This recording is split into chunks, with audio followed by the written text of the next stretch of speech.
سورہ نساء کی آیت نمبر 111 اور 112 کا مفہوم یہ ہے، اور جو کوئی گناہ کرتا ہے تو اس کا وبال اسی پر ہے، اور اللہ سب کچھ جاننے والا حکمت والا ہے۔ اور جو شخص کوئی قصور یا گناہ تو خود کرے لیکن اس کا الزام کسی بے گناہ پر ڈال دے تو اس نے بہتان اور کھلے گناہ کا بوجھ اپنے سر پر رکھا ہے۔ ان سے معلوم یہ ہوتا ہے کہ ہمارے اندر رسپانسبلٹی کا جذبہ ہونا چاہیے، یعنی کوئی غلطی ہم سے ہو گئی ہے تو ہمیں اس کو ایکسیپٹ کرنا چاہیے اور اس کو مان لینا چاہیے۔ لیکن ہماری جو روزمرہ لائف ہے اس میں دیکھیں ہم لوگوں میں جو ہے اپنی ذمہ داری نہیں لیتے، اگر کوئی غلطی ہو جائے تو اس کا الزام کسی اور پر ڈال دیتے ہیں۔ مثال کے طور پر میاں بیوی کوئی دیکھ لیں تو یہ گھر میں کوئی بھی ذمہ داری نہیں لیتے، بلکہ کوئی کمی کوتاہی ہو جائے تو ایک دوسرے پر ہی الزام ڈالتے رہتے ہیں۔ بلکہ یہ تو کامن پریکٹس میں نے دیکھی ہے، جہاں پر کسی بندے یا بندی کو شوگر، بلڈ پریشر یا اس قسم کی کوئی بیماری ہو جاتی ہے تو وہ یہ کہتی ہیں جی اس کا ذمہ دار میرا اسپاؤس ہے، اس کی وجہ سے، اس کی بری عادتوں کی وجہ سے مجھے یہ بیماری لگ گئی ہے۔ تو یعنی وہ اپنی ذمہ داری نہیں لیتے کہ میرا بھی اس میں کوئی کنٹریبیوشن ہے یا نہیں ہے، بلکہ وہ الزام دوسرے پر لگا دیتے ہیں۔ اسی طرح آپ قومی سطح پر چلے جائیں تو وہاں پر بھی ہم بحیثیت مسلم امت بھی ہمارے خلاف، ہم جو بھی ہماری پستی پر ہم جا رہے ہیں یا ہمارے خلاف جو بھی کوئی کام ہوتا ہے تو اس کا الزام اب دوسروں پر لگا دیتے ہیں کہ جی دوسروں کی سازش ہے، غیر مسلموں کی سازش ہے، جس کی وجہ سے ہم پر یہ برے حالات آئے ہوئے ہیں۔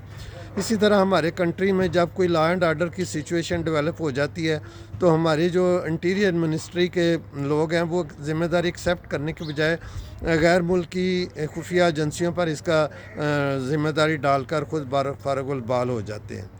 تو یہ ایک ذمہ داری نہ لینے کا اور دوسروں کے اوپر الزام ڈالنے کا ہمارے انفرادی اور اجتماعی سطح پر، دونوں سطح پر یہ ایک پرابلم ہمیں ڈیولپ ہو چکی ہے۔ اس کے مقابلے میں اگر آپ یہ دیکھیں تو قرآن پاک میں سورہ حجر کی آیت نمبر 39 کا مفہوم یہ ہے، شیطان نے کہا کہ پروردگار جیسا تو نے مجھے بھٹکا دیا، یعنی اس نے اللہ پر الزام لگایا کہ شیطان نے کہا کہ پروردگار جیسا تو نے مجھے بھٹکا دیا، میں بھی زمین میں لوگوں کے لیے گناہوں کو آراستہ کر کے دکھاؤں گا اور سب کو بہکا دوں گا۔ یعنی شیطان نے سجدہ خود نہیں کیا اور اس کا الزام اس نے اللہ پر لگا دیا، جی آپ نے مجھے بھٹکا دیا تھا۔ اس کے مقابلے میں حضرت آدم علیہ السلام کی آپ دیکھیں کہ انہوں نے کیا رد عمل دیا۔ انہوں نے دعا کی ربنا ظلمنا انفسنا وان لم تغفر لنا وترحمنا لنکونن من الخاسرین۔ یہ دعا سورہ اعراف کی آیت نمبر 23 میں نقل ہوئی ہے۔ اس کا مفہوم یہ ہے، اے ہمارے پروردگار ہم نے خود اپنی اوپر ظلم کیا، اگر تو نے ہمیں معاف نہ کیا اور ہم پر رحم نہ فرمایا تو یقیناً ہم سخت نقصان اٹھانے والوں میں سے ہو جائیں گے۔ تو یعنی کہ جب بندہ اپنی غلطی کوتاہی کو قبول کر لیتا ہے تو وہ حضرت آدم علیہ السلام جیسا رویہ اختیار کرتا ہے،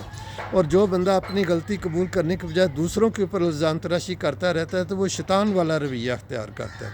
اب آپ یہ دیکھیں کہ ہماری زندگی میں جو بھی مشکلیں آ رہی ہیں، پرابلمز آ رہی ہیں، وہ ہم یہ سمجھتے ہیں شاید دوسرے پہ الزام لگا دیں گے تو اس سے دور ہو جائیں گی، حالانکہ ہماری ان بدعمالیوں کی وجہ سے مزید ہم پہ اوپر مشکلات آ جاتی ہیں۔ جیسا کہ سورہ شورا کی آیت نمبر 30 کا مفہوم یہ ہے، تمہیں جو کچھ مصیبتیں پہنچتی ہیں وہ تمہارے اپنے ہاتھوں کے کرتوت کا بدلہ ہے، اور اللہ سبحانہ تعالیٰ تو بہت سی باتوں سے درگزر فرما دیتا ہے۔ تو اس لیے ہمیں یہ چاہیے کہ ہم اپنی ذمہ داری قبول کریں، اگر ہم سے غلطی ہوئی ہے تو اس کو ہم ایکسیپٹ کریں اور اس کی اصلاح کی کوشش کریں، بجائے اس کے کہ دوسروں پر الزام تراشی کر کے اپنے آپ کو ہم بڑا پاکیزہ اور مطلب صاف ستھرا پیش کرنے کی کوشش کریں۔